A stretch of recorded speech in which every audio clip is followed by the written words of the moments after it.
Nagpalabas na ng initial findings ang DILG mga kababayan hinggil dito sa nangyari sa Senado. Sinasabi ni DILG Secretary John B. Cremulya na sa mga lumalabas umano ayon sa investigasyon nila ay hindi umano inaatake ang Senado. Kahit sa mga nagsilabasang mga video footages mga kababayan na ang presensya ng NBI simula nung dumating si Senator Bato sa Senado ay nandoon at mayroong mga video footages na nagpapatunay na mayroong crossfire na nangyari. Kasi nga nandoon nga yung NBI sa vicinity ng Senado. Hindi sabihin na walang attacking pangyayari. Doon sa CCTV footage na pinapakita ni John B. Cremulya mga kababayan ay panig lang yun sa usaa yung ipinapakita nila. Bakit hindi niya ipinapakita yung doon mismo sa kabilang panig kung saan nandoon yung mga NBI agents?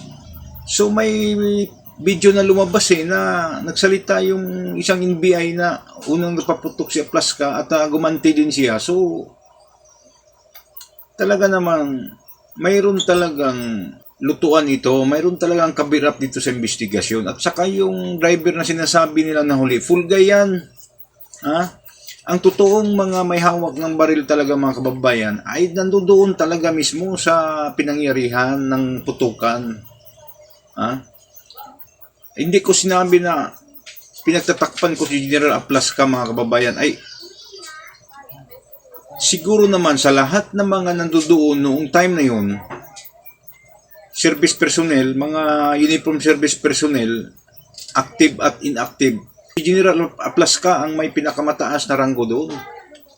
So, sa kabahaba ng experience ni General Aplaska, hindi siya basta-basta matataranta sa mga ganoong pangyayari.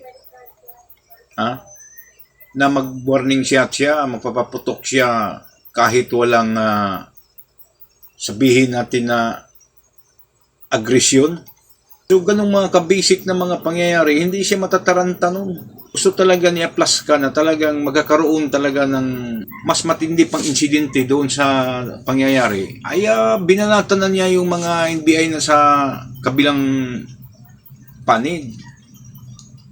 So, hindi ako maniwala mga kababayan na sabihin ng DILG na walang pag-attacking nangyari. Unang-una, bakit nandoon yung mga NBI? Ang sabi nila, binabantayan naman ng mga paintings. Sus, kalukuhan naman. Si John B. Cremulya din, iba din itong tao na ito. Labas-masok din itong prinsipyo nito Hindi mo rin malalaman na kung mayroon ba talagang ipinapairal ba talaga niya yung katotohanan dito.